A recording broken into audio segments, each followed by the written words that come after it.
Hey, we're with SYNTH Anatomy at Superbooth 2017 here now, and we're going to look at the Digitakt. The Digitakt is an 8-voice audio, well, 8-voice sampler. We like to call it a drum sampler because you have parameters and a sequencer that is kind of suited for drum sequencing and sampling. But of course, you can like load in your synth waveforms like this, which I really like doing. So it can actually act like a synthesizer as well. This waveform was recorded from an Odyssey, Korg Odyssey, which I really like. And so I have these sounds loaded up here. And you can upload these sounds via the USB inputs, or you can record your samples via the 2 inputs here. And if you plug in a stereo source, it will be summed up to mono and sampled in here. And then each of the tracks offers you a sample playback page where there is tune parameter, for example. And notice that our encoders are very high resolution. And maybe it's also worth mentioning that there is no synthesis in this machine. It's only sample playback. We also have a start point that you can choose where you want to play back your start.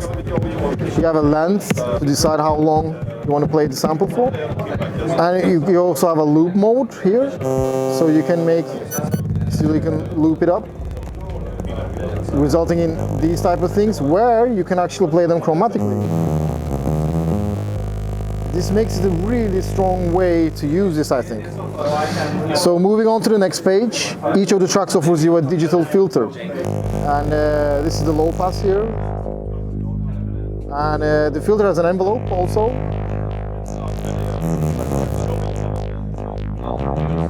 I mean, I could just play that all day. So that's a filter, totally digital. And next page is you have an envelope, so you have attack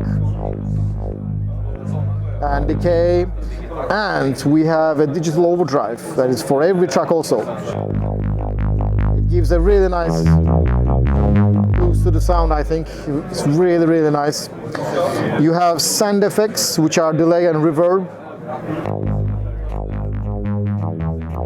And let's go into the delay settings and change it around a bit.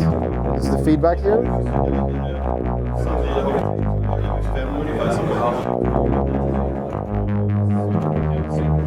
And then let's add some reverb as well. I mean, now I can maybe change the sound into something like this, and maybe tune it up a bit, like an octave higher, and put the filter up a bit.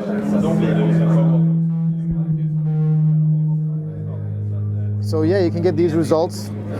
Next page is an LFO. Each of the tracks has one. So maybe I could assign it to tune and do it like a vibrato effect.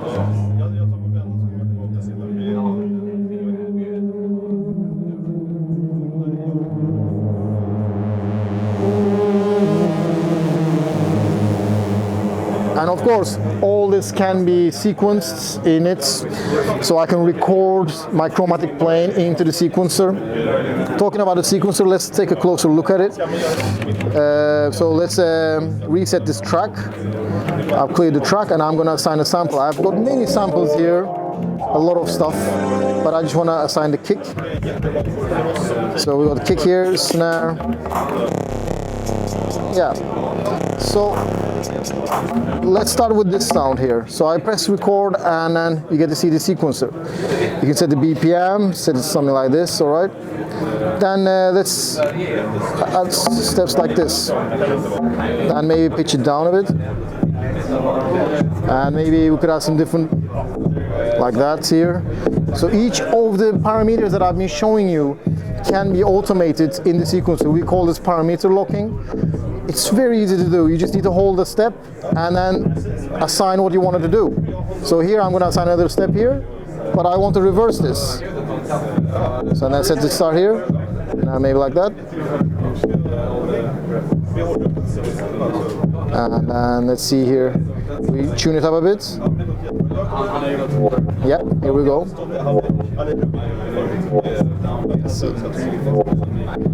Then let's go to the kick track and add some kicks here.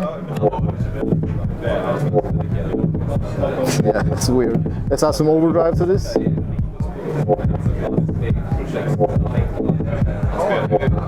And let's go to the snare track and add the snares. You can make the snares really dirty with the bit reduction. Let's lower the pitch a bit and shorten it a bit so that it's snappy. And then add a bit reduction to it. And let's go back to the kick track and make it more interesting. So maybe, yeah. But what we can do is, you have this parameter called trig conditions, is this one. So I can like hold the step and then assign how much percentage I want to have of chance for it to trigger this step. So you see it doesn't trigger every time, but now it did. And now it didn't, because it's got 25% chance of triggering it. What's cool is you can actually even assign different samples per step. So here we go. And then maybe change this one, something else. Yep, here we go. And I maybe add reverb just to these hits. Now all we need is a hi-hat now.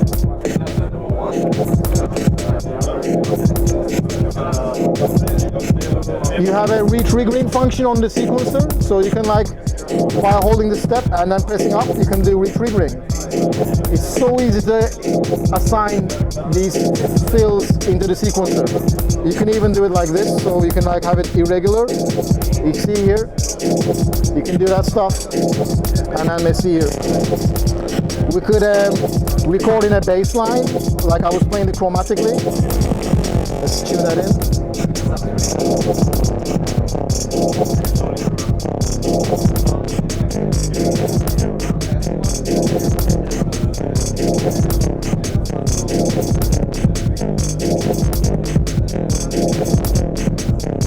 There you go, it's that easy. What's really cool is you can apply quantize to the recorded material, because you can nudge the trigs around. For example, let's go to the snare track.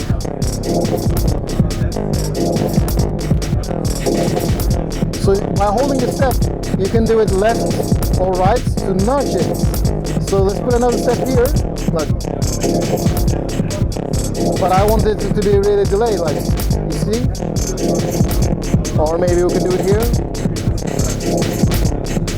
So you have a really good control over the sequencer, and you can apply quantize to the whole pattern. So everything is like quantized now. And to top all this up, you can control all the tracks at the same time. Let's say remove these steps. So if I hold the track button and twist the encoders, I will manipulate all the tracks at the same time. So let's see what we can do now. Maybe use filtering. So everything you can hear. Yeah. And maybe add overdrive to all the sounds. And maybe add reverb to everything. Or maybe delay.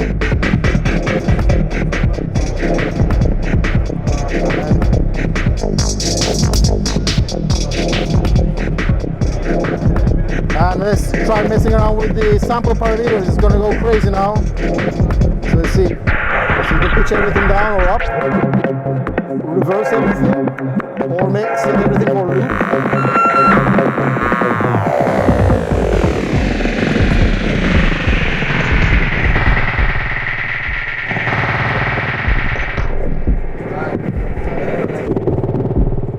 And notice that each of the patterns can have their own BPM setting. This is kind of new for us.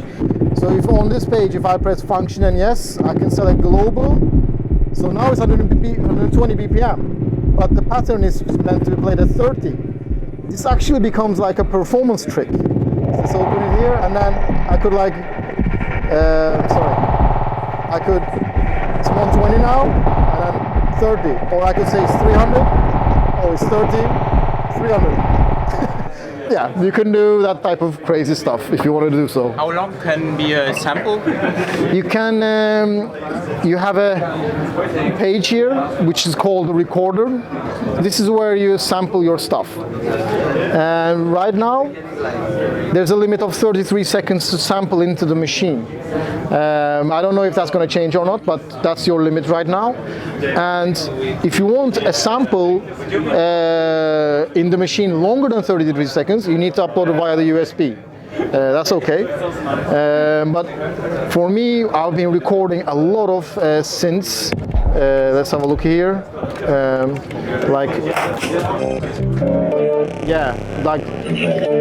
Like this from the Abyss synths, or some resampling that I've been doing.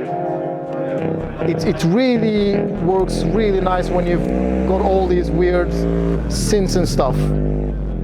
And one of the most neat features that I like is if you put some random steps here, set the BPM higher, yeah. Each of these tricks can have a different start point of a long sample you've captured. I mean, this is a really cool stuff that you can do, and then straight away I can actually apply my kick sound into the mix very quickly. And then you have the filters to mess around with the bass. I thought the video was going to end, but we're getting carried away again, but it's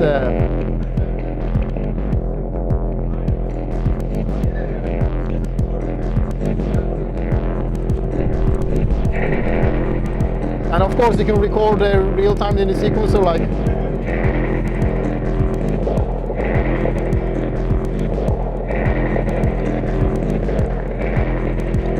yeah. And let's have a look at the sampling. We're going to look at that.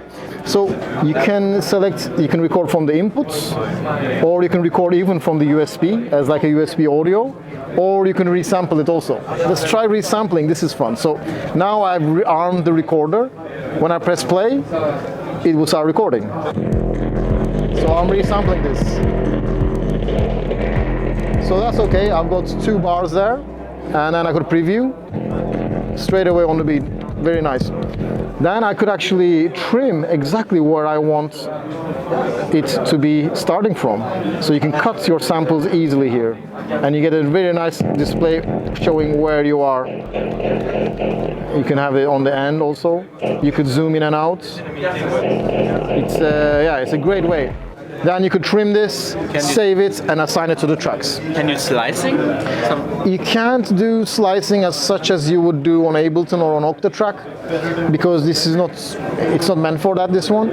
What you can do if you really want to do slice is that, let's say I've got this trim, this, let's say it's a slice. I could save and assign it to any of the tracks, and then go back and then pick another slice.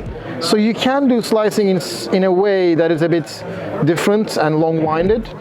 You can do that, yes.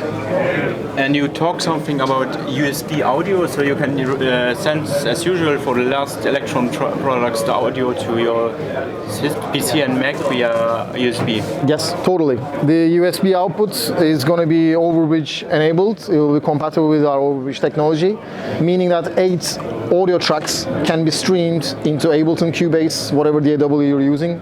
It needs to support AU or VSTI. And then you'll also have a plugin to edit all your settings on the machine and automate all that stuff. So the Digitakt can become a part of your DAW if you're going to use the overbridge technology with it. And you'll be able to stream all the 8 audio tracks at 24 kilohertz, 24 bits, 24 kilo, yeah, whatever, in a quality. So yeah, that I can do that. And also, we didn't mention, you have 8 MIDI tracks as well as the 8 audio tracks. So it's actually 16 tracks in total. We're not showing the MIDI tracks this time, but next time when we see each other, you'll see the MIDI tracks too. Okay, and you have also this the software which comes in 2 versions, or? You mean Overbridge? Premium version, yeah, Overbridge. Yeah, the premium version, yeah. There's a premium and there's a basic version. If you want the full thing, you buy the premium version. If you don't, you don't. So you can use the Digitakt also with the simple one. Yeah, of course. Yeah, out of the box, you'll be able to connect this to your computer, and you'll be able to upload samples. Which I've never mentioned it on the other videos. Now I should mention it now. Is we will also be offering like a really nice sample transfer application, where our samples will be much more faster, and so it's going to be very reliable sample backup and transfer between the machine and the computer. That's going to be part of Overbridge, but that is going to be with the basic free version, not the premium. If you want the multi-tracking and the MIDI sync and the plugin, so if you want to use this with your DAW, then you are recommended to get the premium. But if you just want to use it like this in the box, like I would do, then then you don't need the premium.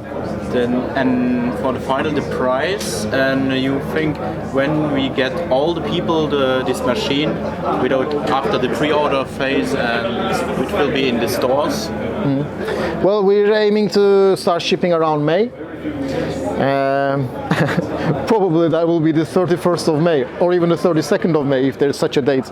We'll have to make it if not. So yeah, we're aiming to launch on May, and the price is 750 euros.